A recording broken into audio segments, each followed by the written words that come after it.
presenta wowmx.tv.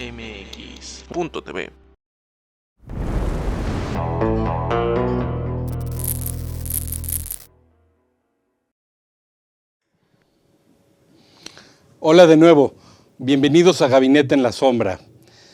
Hoy se conmemora un día muy importante a nivel mundial, que es el Día Internacional de la Mujer. Madre, primas, sobrinas, amigas, colegas, les deseamos que en este viaje planetario, en esta nave común, encuentren siempre paz, seguridad y el cumplimiento de todos sus propósitos. Enhorabuena. Sigue el conflicto en Ucrania y cada vez se están desprendiendo muchos más datos y estamos viendo que se desatan temas como la ciberguerra, también llamado por otros esta guerra híbrida. Estamos viendo también que Rusia pues, ha logrado ser contenida por las fuerzas de seguridad y territoriales de las milicias y el ejército ucraniano. Hemos visto también que se incrementan las sanciones por parte de Europa. Estamos viendo también que hay un riesgo de que se quede sin gas Europa Occidental. Alemania está muy temerosa de eso. Y también estamos viendo que nosotros en Latinoamérica y el Caribe, que somos productores de materias primas sobre todo, pues sí, el petróleo se va a disparar en su precio, pero también somos importadores de gasolina y de alimentos. Y también Rusia y Ucrania son productores de grano como maíz y trigo. Pero para hablar de estos temas fascinantes, hoy tenemos a tres expertos que primero voy a mencionar y agradecer, que es el almirante Roberto Pereira Bordón. Le agradezco mucho que esté con nosotros y felicidades por el homenaje que va a recibir pronto. Él forma parte del Colegio Interamericano de Defensa y es uno de los profesores más antiguos, académico, almirante retirado y doctor. Gracias, almirante, por acompañarnos el día de hoy. A usted gracias, como siempre, por invitarnos. Gracias, almirante. Está también con nosotros un amigo escritor desde República Dominicana, cubano él de origen. Él es escritor, analista político, conferencista, ha sido asesor de los sindicatos en Cuba y también ha sido ahora asesor de un partido político en República Dominicana. Él nos contará un poco de esto y es parte de la Academia Mexicana de la Educación. Gracias, Sixto, por acompañarnos. Gracias, Sixto. Y también les presento un gran amigo con quien algún día también hicimos un gabinete en la sombra, pero un poco más experimental, pero que sin duda fue un ejercicio muy importante. Él es un internacionalista que ha sido también columnista y que es escritor y además pues se dedica a opinar sobre asuntos públicos e internacionales. Él es internacionalista de la Universidad Iberoamericana y además estudió en la prestigiosa Universidad de Johns Hopkins, en la Escuela SAIS de Asuntos Públicos Internacionales. Estudió con una especialidad en la política exterior de Estados Unidos. Rodolfo, gracias por acompañarnos. Qué gusto estar aquí otra vez contigo, Mario, y con los colegas. Mucho. Pues ahora tenemos un cartel de lujo, ¿verdad? Dije cartel, no cártel, dije cartel de lujo. Y aquí con estos grandes académicos y funcionarios, almirante, quiero que nos comente un poco brevemente, les voy a pedir a los tres una introducción al tema, su visión de cómo es este conflicto entre Rusia y Ucrania y que se ha desprendido hacia varios lugares del planeta. Adelante, almirante, por favor. Bueno, muchísimas gracias, Mario. Como siempre, un gusto estar con estos prestigiosos compañeros y amigos. Bueno, yo quisiera mencionar primero como dato importante que hoy Rusia tiene un nombre y apellido que es Putin. Y creo que dentro de esa lógica de Putin de tratar de restablecer esa gloria, por un lado, Rusia, que él tanto proclama, y por otro lado, tratar de poner un límite a la expansión de la NATO sobre los países limítrofes a Rusia. Creo que ha leído ha tenido una lectura no muy precisa respecto de algunas variables que creo que sí fueron tenidos en cuenta. Y la primera es que ha leído en forma equivocada una Unión Europea debilitada después del Brexit. Creo que no ha leído bien y ha pensado que la NATO, después de las exigencias del expresidente Trump en su gestión, estaría debilitada y no sería una organización fuerte. También creo que contaba con algo seguro, que era su relación con Alemania y la dependencia de Alemania y a través de Alemania de Europa del gas. Y lo que significa para ahora la posición de Alemania de haber suspendido el gasoducto Nord Stream 2, que bueno, son 1.200 kilómetros de extensión y que deja a Alemania una inversión de 10.000 millones de euros que quedan ahí pendientes, que significan el 40% del gas para Europa.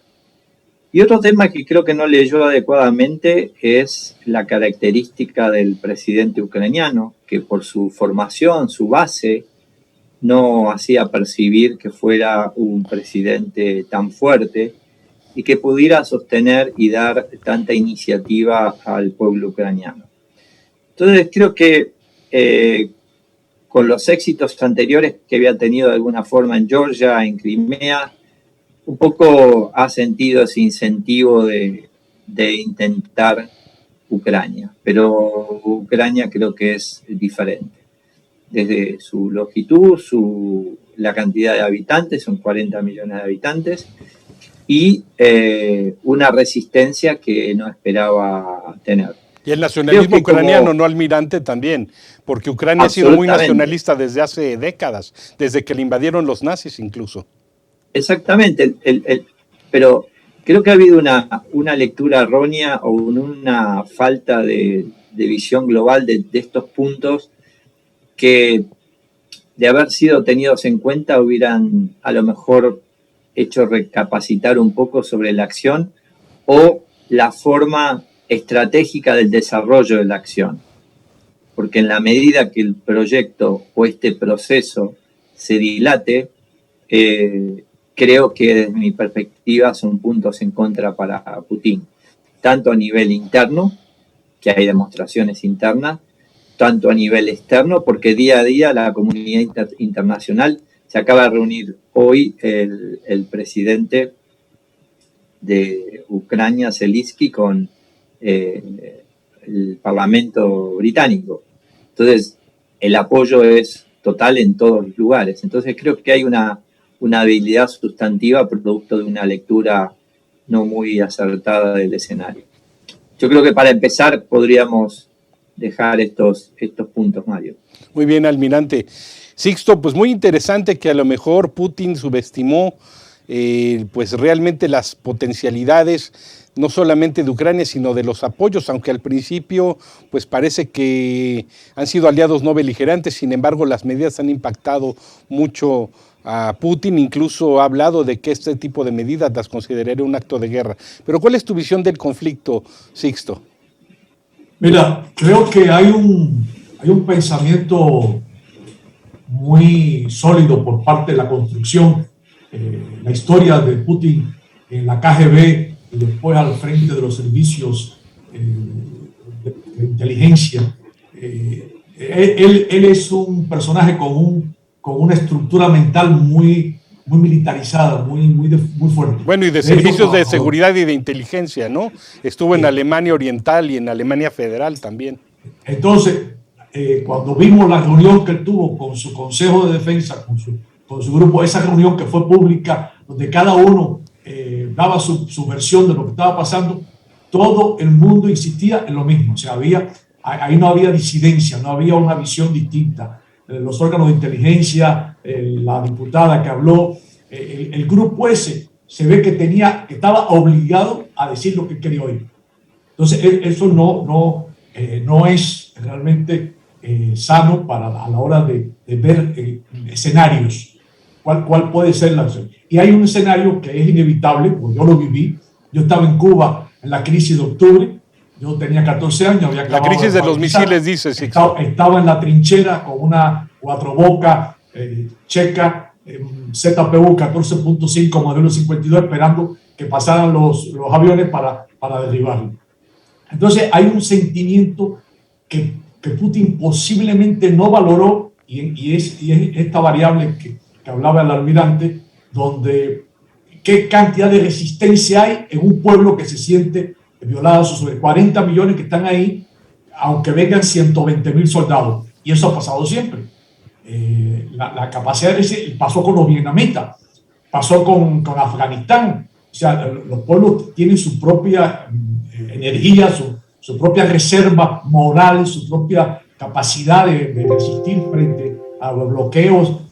Eso ha pasado siempre. Entonces, yo creo que Putin no contó con que había un sentimiento ucraniano, que es un pueblo, una nación que siente su idioma, que se lo han bloqueado, que le han cercenado su manera de hablar, y entonces esa imposición es el momento de vengarse de esa imposición de Rusia. Cuando vemos la historia de este expansionismo ruso, cómo se hace la Unión Soviética, cómo crece desde el 17, después el 19 Bielorrusia, Azerbaiyán en el 20, Georgia en el 21, o sea, cómo fue creciendo, cómo fue expandiéndose y cómo se fue alimentando ese sentimiento de la grandeza de Rusia zarista que después venía con el pensamiento de Stalin. Lenin se muere muy temprano y la construcción de la URSS la termina Stalin de una manera muy rígida y Putin vive ese momento de construcción de un Estado sólido, pero obligatorio, y donde surgen esas relaciones posiblemente entre todas esas posibles naciones aliadas, de cierto rencor, encono ahí bajo el tapete. Entonces, ahorita está la situación, viene el momento del desquite. Están en eso, los ucranianos se están sacando de encima todo el odio que tienen guardado por todos los tiempos que lo han mantenido siempre humillado ahí con el poder central del grupo ruso. Hay un viejo encono ahí. Rodolfo, ¿tú qué opinas de ese encono que estamos viendo desde hace mucho tiempo?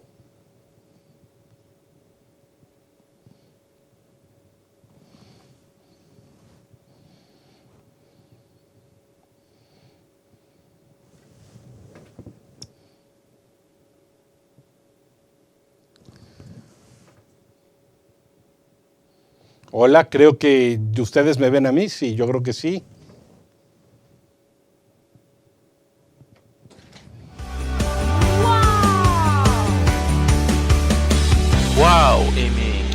WowMX.tv.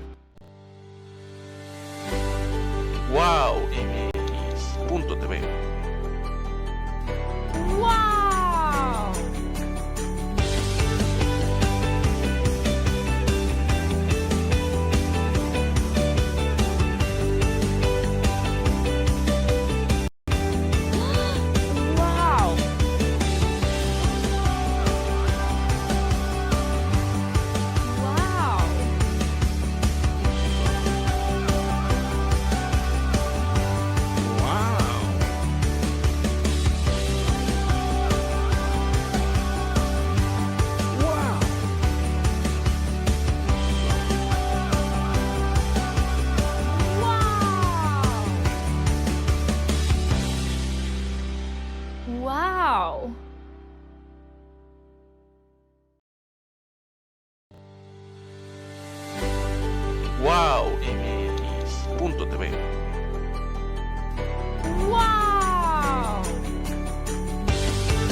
TV.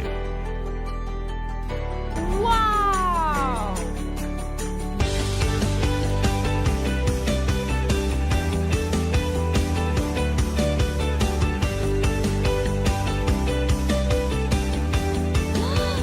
¡Wow! ¡Wow!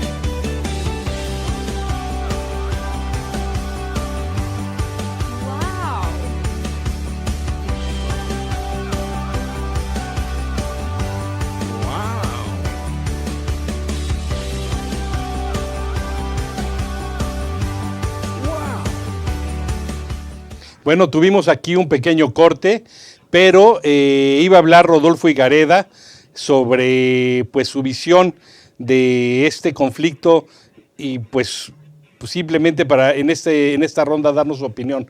Rodolfo Higareda, ¿estás por aquí? No veo a Rodolfo. Bueno, estamos viendo ahorita una caricatura que nos mandó Fernando Morales, que es nuestro caricaturista oficial. Nos mandó ahí una caricatura y bueno, pues Rusia bombardeada por todos lados, agujereada por todos lados. Realmente, no sé, almirante, ¿usted qué opina de esta caricatura?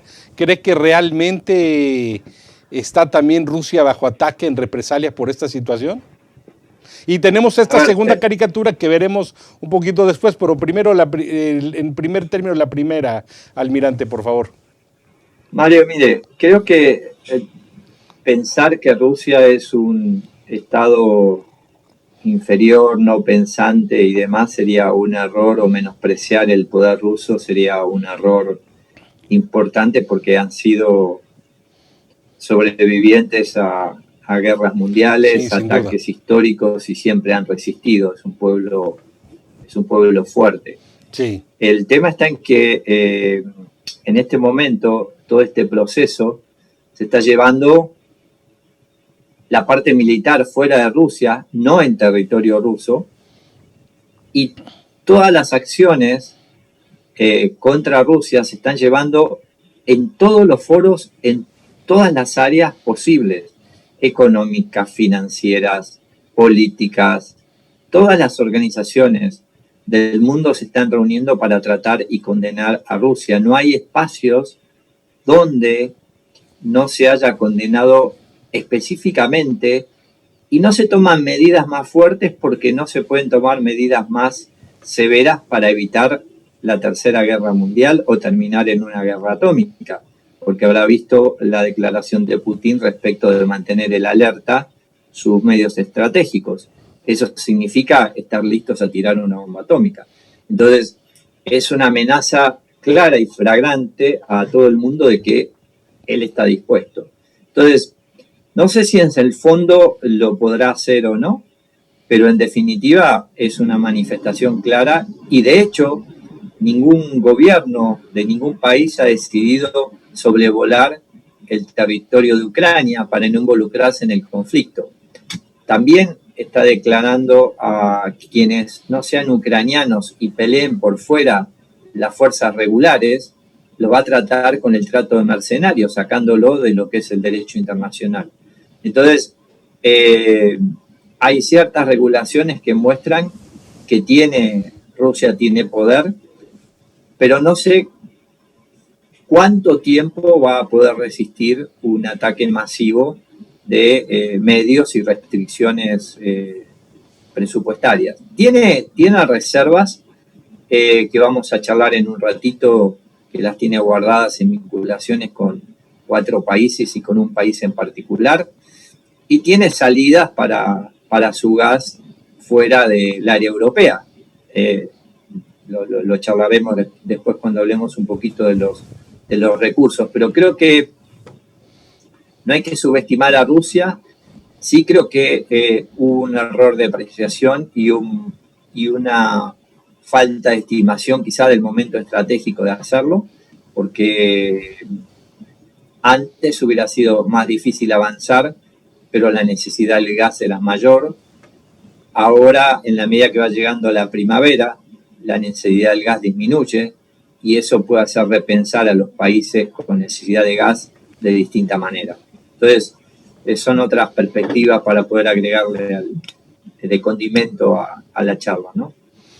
Bueno, Sixto Moya, dice el almirante que bueno, pues casi ningún país ha decidido también declarar un apoyo concreto, pero parece que Cuba, la República Bolivariana de Venezuela y Nicaragua, de alguna manera sí están apoyando a Putin, un poco entrando hacia el espectro latinoamericano. ¿Qué nos puedes decir de eso, Sixto?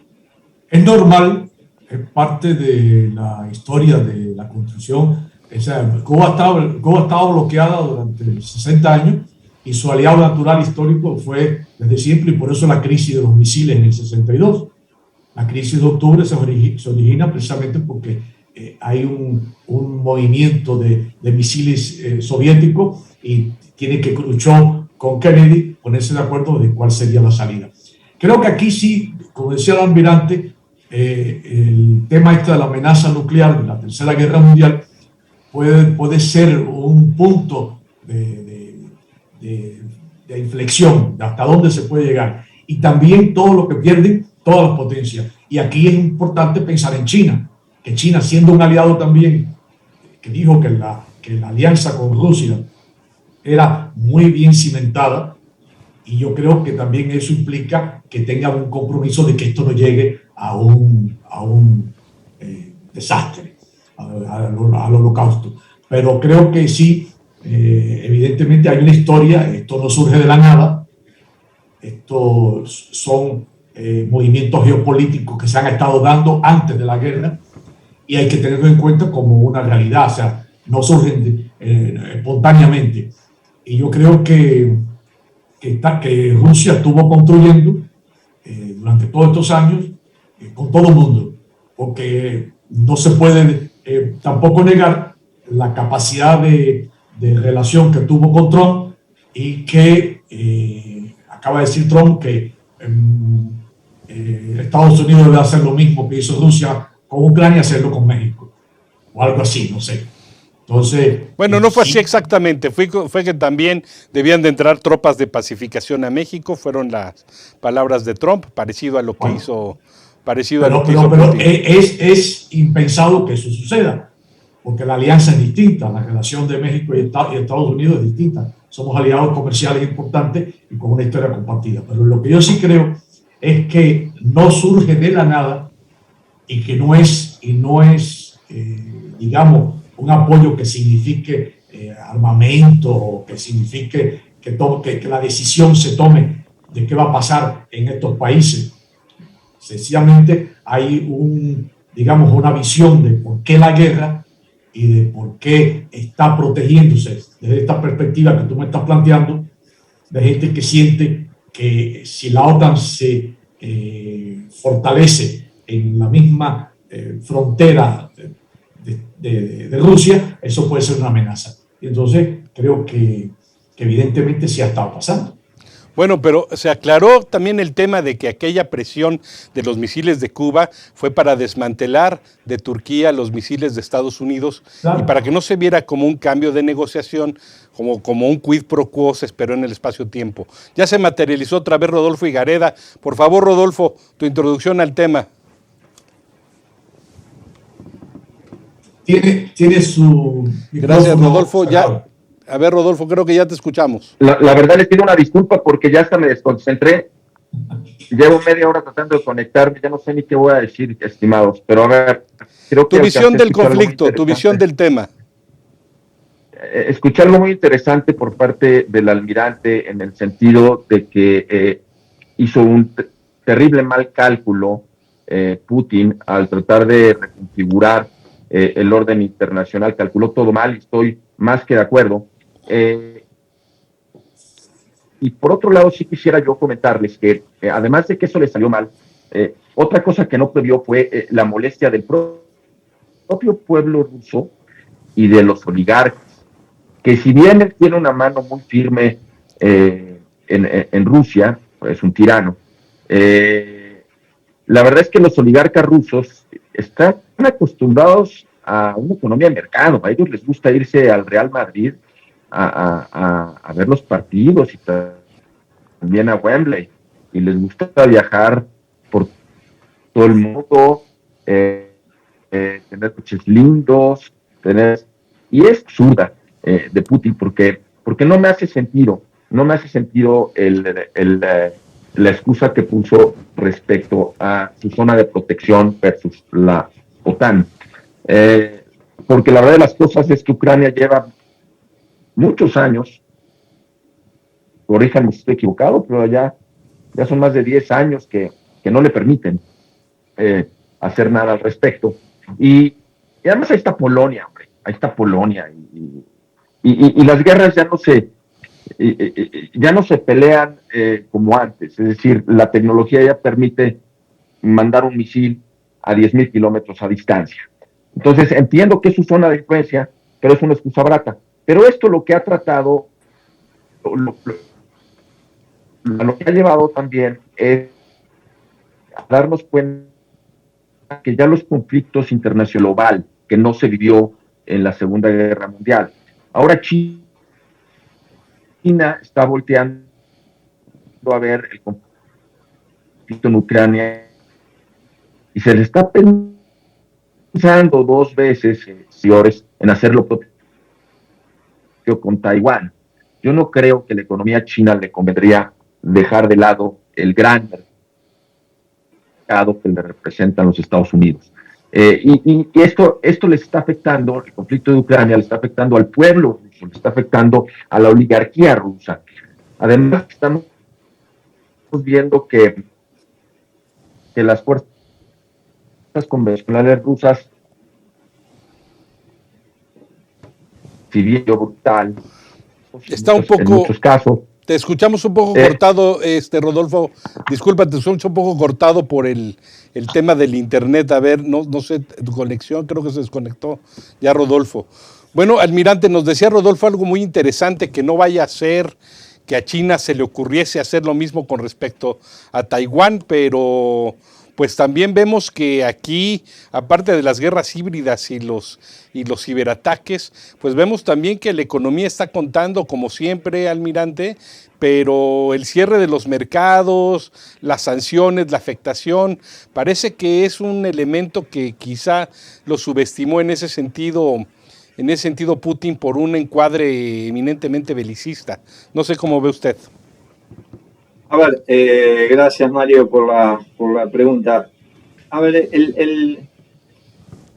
lo más importante que tiene hoy Putin es lo que se llama la iniciativa estratégica.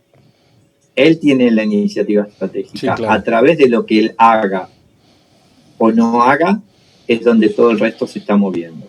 Entonces él tiene la iniciativa de hacer y deshacer, que es una cuestión positiva, pero es un peso cada vez mayor en la medida que los días pasen, porque esa iniciativa cada vez lo está llevando a no poder volver atrás o dar pasos atrás. Es un tema que está jugando en su contra. Después, Rusia tiene pesos y contrabalances, hablando de China.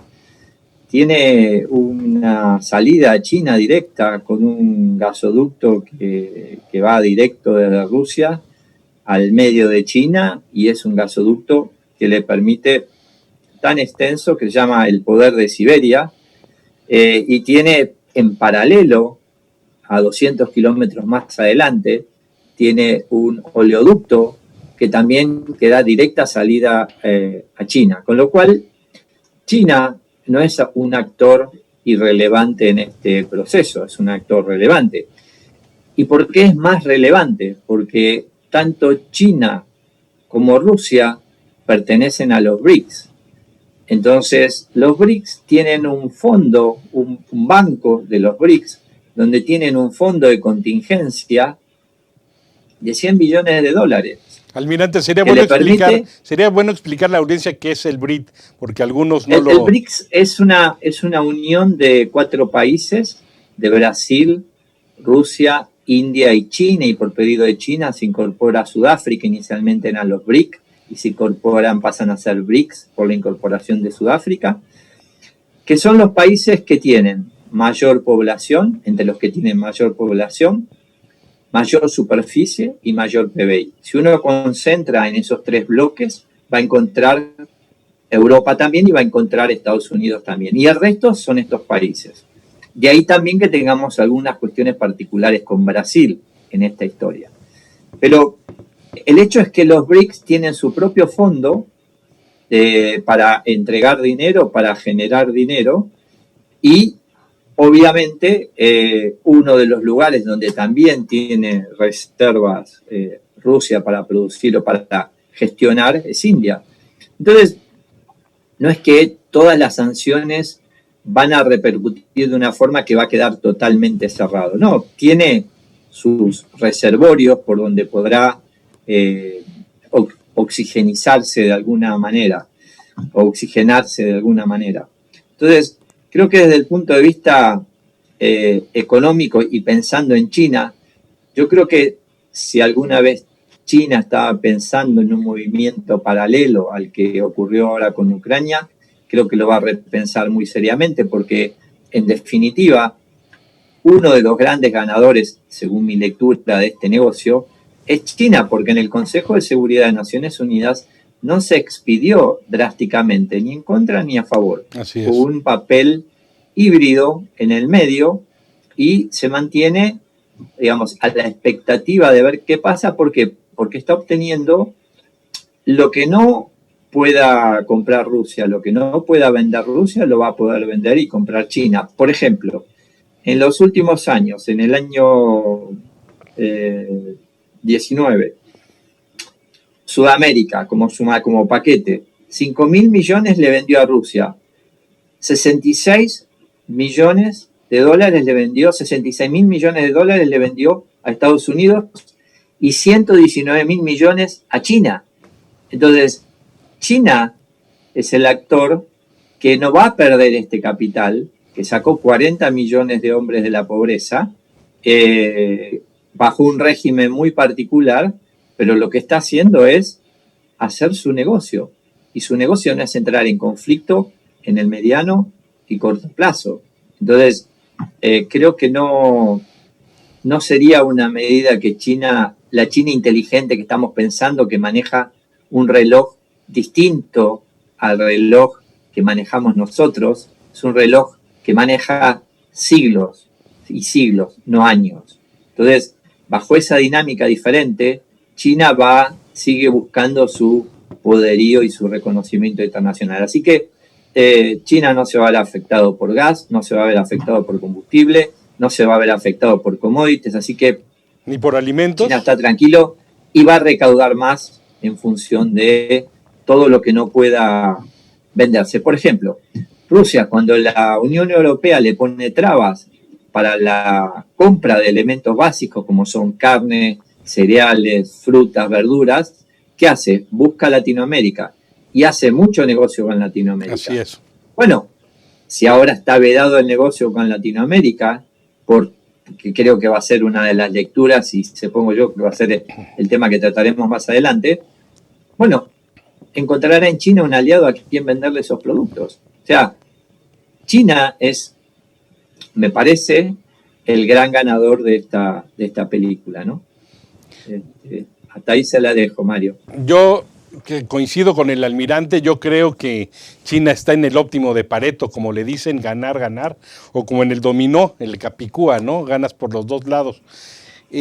Sixto, nos decía Rodolfo algo muy interesante, que es de que mucha gente en Rusia se ha manifestado, y creo que se habla algo de la libertad de expresión que hay, sobre todo en Moscú y San Petersburgo, pese a que sí se han reprimido esas protestas, pero la gente ha salido a protestar contra el gobierno. Pero aparte que ha salido a protestar, también quiero que comente, Sixto, un poco de lo que decía también Rodolfo, que a los oligarcas, pues ¿a qué oligarcas de qué país o de qué dictadura o de qué democracia no le gusta vivir y pasársela bien? Pero hemos visto que también los hombres, tanto dictatoriales como autoritarios, en sus regímenes, bueno, los de arriba siempre gozan de disfrutar de las mieles del capitalismo. Aquí en México decían que pegan con la izquierda y cobran con la derecha. ¿Qué opinas de esos dos puntos? ¿Se acostumbró Rusia ya a vivir en una economía de mercado, en un sistema capitalista? ¿Habrá también temor entre la gente de volver a un ancien régimen, a un viejo régimen pues un poco más cercano al socialismo o de una economía rusa aislada. ¿Cómo ves tú? Yo no creo que tú me estás diciendo que es un enfrentamiento entre Ucrania capitalista y una Rusia socialista. No, para nada. O sea, no hay tal socialismo. No hay caso tal. Hay autoritarismo. Ahí estamos hablando de un país capitalista. Así es, totalmente de acuerdo. Con millonarios hechos al vapor. Así es. Y que sí, como dice, tienen un modo de vida que inundan el mundo. Los principales departamentos en España ahorita, los desarrollos son de rusos, millonarios. O sea, yo creo que hay dos cosas. Hay un posicionamiento como potencia que sí fue en algún momento. Hay una ignorancia de aquella guerra fría en la cual Rusia tenía también el desarrollo del Cosmos y los Sputnik y toda aquella historia de Gagarin que significó... Y Valentina Tereshkova, hoy Día Internacional de la Mujer, la primera cosmonauta. La guerra era entre dos bloques. Así es. Ya eso no. Y aquí yo creo que lo que está viendo Rusia es cómo China tiene un posicionamiento que lo usa, que lo tiene de aliado, pero China es quien dirige hoy esa área del mundo. Todo lo que estamos hablando de los tigres de Asia y lo que está pasando, inclusive con Taiwán, con el desarrollo que trae, Singapur, etc. Entonces, no estamos ante dos bloques ideológicos, estamos ante un enfrentamiento de intereses económicos. Geopolíticos, ¿no? Estamos en enfrentamiento geopolítico. La racionalidad económica no tiene nada que ver con la racionalidad política. Aquí se va a imponer para todos la racionalidad económica. No se van a destruir los grandes capitales que quieren preservar. Ahorita, en medio de la pandemia, que es un desastre humanitario, países que no tienen vacunas todavía, y los laboratorios se están hinchando de lana. Y Amazon y las grandes multinacionales de la comunicación se están hinchando con todas las cadenas de educación. Sixto, te interrumpo un poco, estás hablando en mexicano. Acuérdate que nos ve gente de muchos países de Latinoamérica y el almirante explica qué es hincharse de lana. Mira, yo lo que creo... Es hacer dinero. Hincharse de lana en mexicano es hacer dinero. Mucho dinero. Sí. Entonces, hacer dinero es lo que está presente siempre. Y hoy parte, creo que también la industria de la guerra genera un movimiento de capital y genera una industria que está esperando estos momentos para entrar a los mercados y la venta de armas. En el trabajo que se está haciendo sobre la historia que está en los medios, sobre la historia de Putin, es en el momento que él está en San Petersburgo, en la alcaldía, y está vendiendo las armas que quedan de las reservas que eran de la URSS. Y eso se convierte en un negocio. Y es parte de lo que le da la salida a San Petersburgo y llegar a la capital con Yeltsin. Entonces, sí estamos ante un personaje que conoce bien para qué sirve el dinero. Y durante toda su etapa, en lo que queda, lo que él recoge de esa historia, es formar un grupo, un clan de capitalistas que le han dado todo el apoyo para poder desarrollar todo esto que está haciendo ahorita. Sí hay gente afectada, pero también hay gente que está saliendo beneficiada y está pagando una cuota de amistad o de sacrificio que le toca por haber servido, por haberse enriquecido en esa Rusia capitalista de Putin.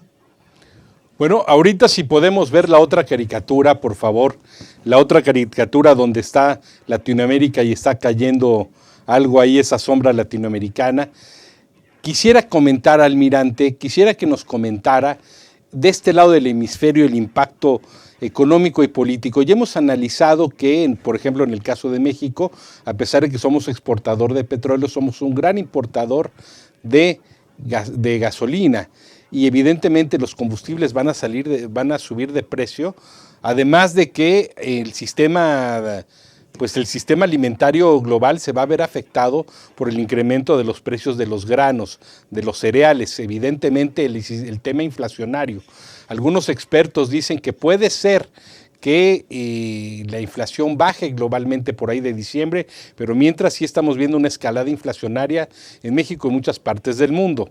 Almirante, yo quisiera que tocara un poco ese tema de ese impacto para América Latina, pero también el tema importante de que si esto está fortaleciendo regímenes como los de Managua, La Habana y, por supuesto, Caracas. No estoy contando a Bolivia porque viene de un proceso de alternancia, sin embargo, hay ahí unos temas y unos bemoles. Y por supuesto hay países como Chile, que ganó un candidato de izquierda que se fue al centro, Boric, pero que han reprobado, en el caso de él, ha reprobado pues lo que ha pasado de la invasión de Rusia a Ucrania. ¿Qué opina desde Managua, La Habana y Caracas? ¿Van a verse fortalecidos sus regímenes? ¿Cómo ve esta situación con respecto a ellos, almirante? Bueno, gracias Mario por la pregunta. A ver, una de las cosas que impacta en esta acción bélica de Rusia tiene que ver con una limitación muy importante que inicialmente yo pensé que iba a tardar más tiempo en aplicarse, que es el SWIFT, el International Payment Network, donde se la saca y se la excluye de los componentes principales de transacción mundial. Esto impacta a que Rusia no pueda hacer las transacciones rutinarias, normales, regulares que pueda hacer cualquier Estado. Además, hay imposición. A ver, ¿esto qué significa? Significa que el flujo de dinero va a ser mucho más complejo de manejar y mucho más complejo de enviar.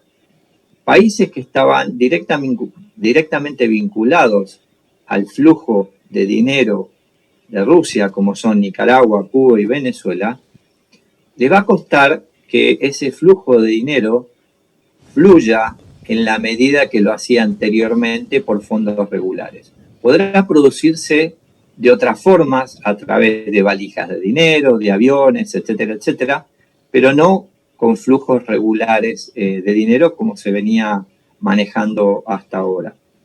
Creo que el impacto en Latinoamérica de Rusia en los últimos tiempos lo vimos con las vacunas. Argentina, Bolivia, Nicaragua, Paraguay, Venezuela, todos vacunados con Sputnik, que bueno, no son reconocidos en muchos países y la vacuna ha dado resultados intermedios que no están muy bien claros todavía. Pero yo creo que este problema genera un tema más serio, que es el tema del flujo de capital. El flujo de capital entre el que exporta y el que importa se ha roto, porque Rusia era un gran vendedor y un gran comprador. Entonces, ese comprador que le compraba por ejemplo, volvamos al ejemplo que mencioné antes de Europa. Cuando Europa deja de venderle a Rusia, Latinoamérica empieza a venderle. Bueno, ahora no le va a poder vender, o va a poder venderle en forma más limitada, pues no le van a poder pagar. Entonces, ¿quién se va a quedar con esa producción? Bueno, esta es una limitación que va a tener Latinoamérica. El otro efecto que se genera, creo que en forma indirecta, es por un lado, una fortaleza de las instituciones hemisféricas mundiales que tratan de actuar, tratan de hacer algo, se las ve activas por lo menos, con resoluciones y acciones que realmente no van a impactar en el plazo inmediato, pero van a impactar en el mayor o largo plazo. Creo que para el hemisferio que estaba un poco dormido respecto de la necesidad de contar con fuerzas armadas fuertes y regulares y activas, los hace replantearse la visión de que los conflictos clásicos de Clausewitz habían desaparecido, y esto es un conflicto absolutamente clásico desde el punto de vista militar, absolutamente y tradicionalmente clásico, con la teoría de Clausewitz del pueblo, la política y los militares. O sea, esto es una cuestión de manual.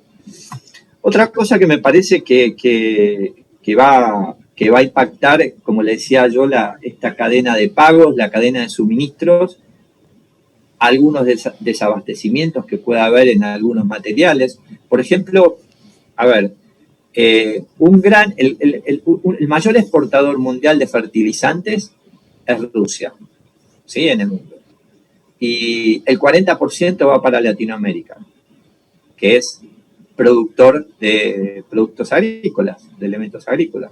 Entonces, los fertilizantes aumentaron el 180% en los últimos días y ese 40% que tiene de distintos rubros, de productos químicos, productos de distintas características de fertilizantes, ya no se consiguen en el mercado. ¿Y cómo las va a reemplazar Latinoamérica, productora de granos?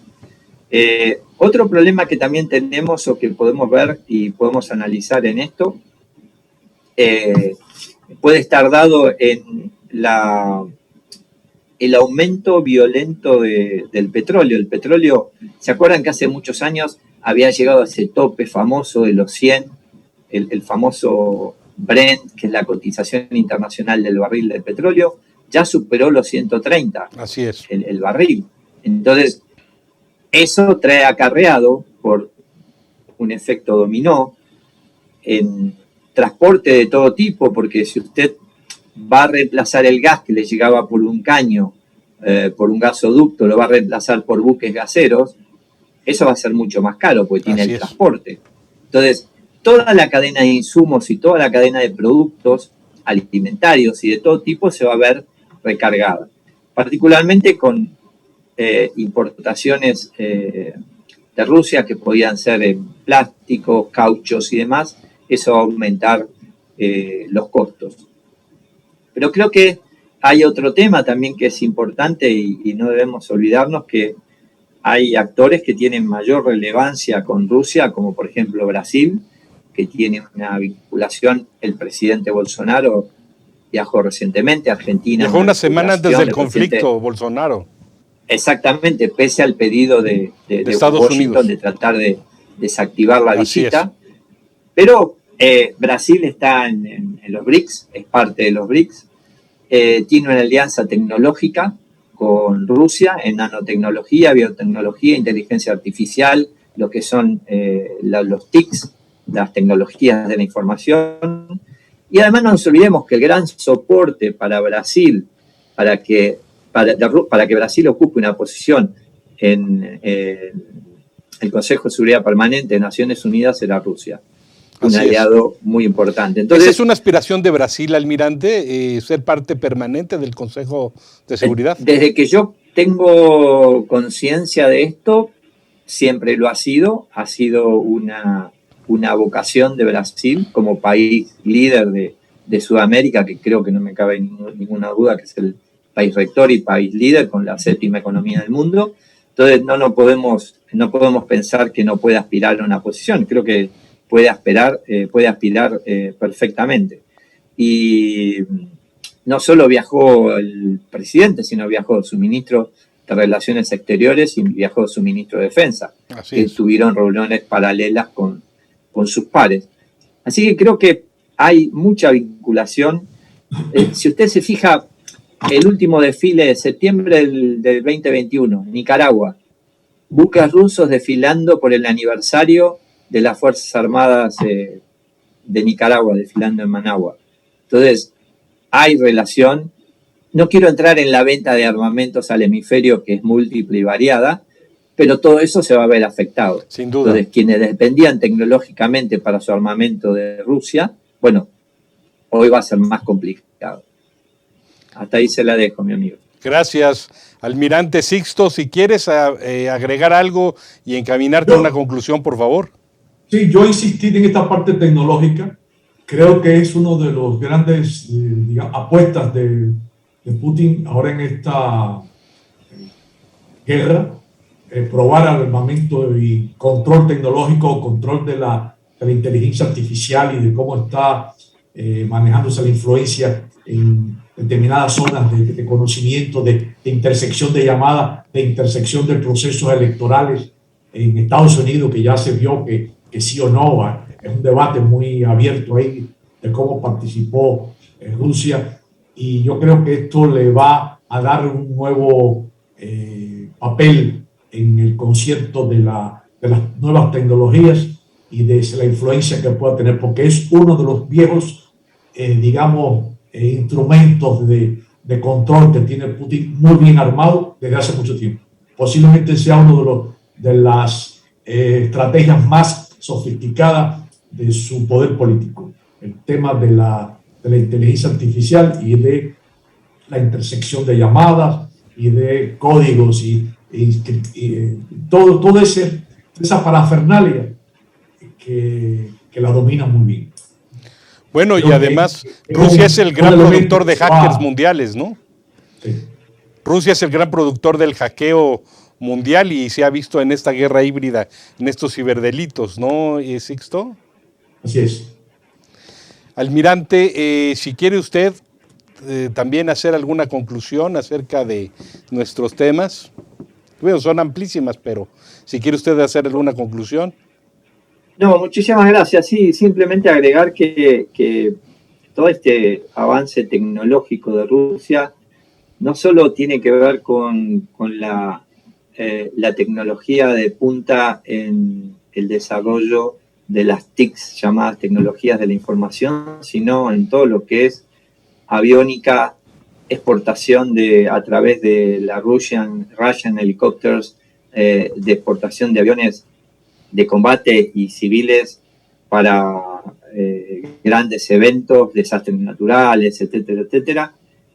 Eso está circulando por el hemisferio. O sea, la venta se produce. De hecho, está generando lugares para hacer mantenimiento dentro del hemisferio.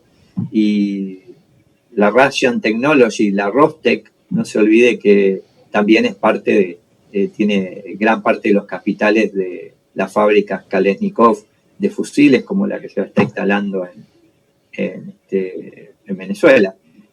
Otra en India, por supuesto, también. Pero en definitiva, creo que este efecto va a ralentizar el proceso de Rusia de expansión y de avance en estas áreas tecnológicas.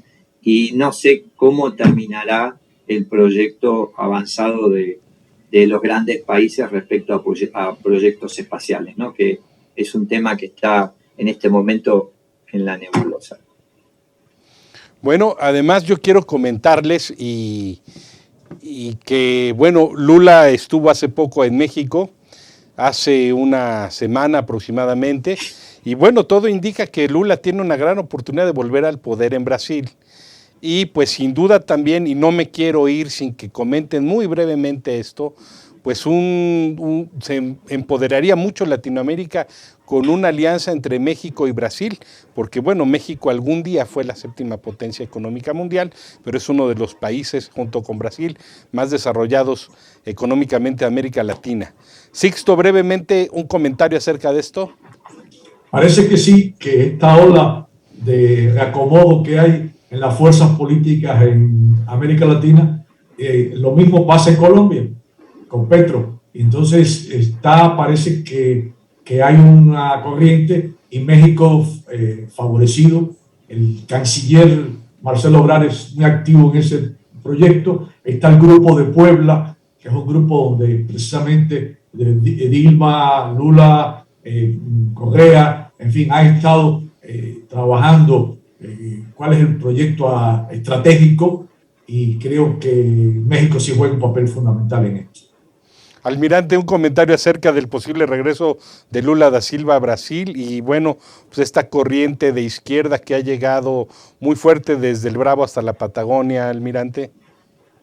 Bueno, yo creo que como todo esto es pendular, ¿no? O sea, uno de los grandes problemas que tiene el hemisferio es la falta de estabilidad en políticas de Estado, en políticas permanentes, políticas que representen un crecimiento para la población y, como decía Sócrates o Platón, para el crecimiento de la polis, el bienestar de la polis. Entonces, que es la razón de ser de la política y de la democracia. Entonces, en definitiva, creo que los proyectos políticos están funcionando para beneficiar a los proyectos políticos porque vemos que cada vez tenemos más pobreza. Entonces, ¿cómo es que los proyectos políticos son proyectos políticos si no cumplen la razón de ser del proyecto político, que la gente esté mejor. Y la pobreza aumenta inexorablemente, la corrupción aumenta inexorablemente, la violencia aumenta inexorablemente. Entonces, no sé si no empieza a tenderse algún velo de duda respecto si realmente las democracias están bien sostenidas y bien arraigadas como para poder ser la herramienta de gestión. Y si se necesita todavía cultivar más el concepto de democracia y de países republicanos como para que cada uno de los poderes tenga representatividad y tenga valor. Si no, vamos a seguir con estas idas y vueltas de los gobiernos que son gobernados por el poder ejecutivo y no hay equilibrio de poderes y eso genera inestabilidad. Es lo que yo veo. Ahí que quisiera apuntar porque sí es cierto. Brevemente, por favor, Sixto. Muy breve, sí, que aumenta la pobreza y es insuficiente en la democracia, o sea, el voto, el momento de la elección, eso es insuficiente evidentemente, porque se necesitan instituciones democráticas y para las instituciones democráticas hay que formar demócratas y esos demócratas no están en los sistemas educativos. O sea, los sistemas educativos dejan de ser críticos, están muy tradicionales. O sea, no se da el paso ese de poder construir ciudadanía. Y también hay más desigualdad porque hay más pobreza y hay más riqueza. Los ricos hoy latinoamericanos son más. Entonces, América Latina se convierte en una de las regiones más desiguales del mundo. Y entonces, unos grandes capitales, que son los que producen todo el desarrollo económico y demás, pero no hay acceso de la sociedad a esa distribución de capital. Creo que sí tenemos un gran problema de falta de eficacia de los proyectos políticos. La política le debe todavía a la sociedad y los partidos políticos de izquierda y de derecha pues no tienen capacidad para establecer sus programas y cumplirlos a la sociedad. Estoy de acuerdo, la democracia tiene también que demostrar su eficacia. Yo le agradezco mucho al almirante y lo felicito por el reconocimiento que va a tener en unos días. Enhorabuena, almirante, muy merecido. Sixto Moya, desde República Dominicana, te agradecemos muchísimo y a los dos, ambos distinguidos miembros de Gabinete en la Sombra y nos vemos todos. Y a Rodolfo Higareda también, que nos quedamos por y Rodolfo y le agradecemos mucho a Rodolfo Higareda que pues por razones técnicas no nos pudo acompañar. Nos vemos en el siguiente Gabinete en la Sombra. Buena suerte y feliz Día de la Mujer.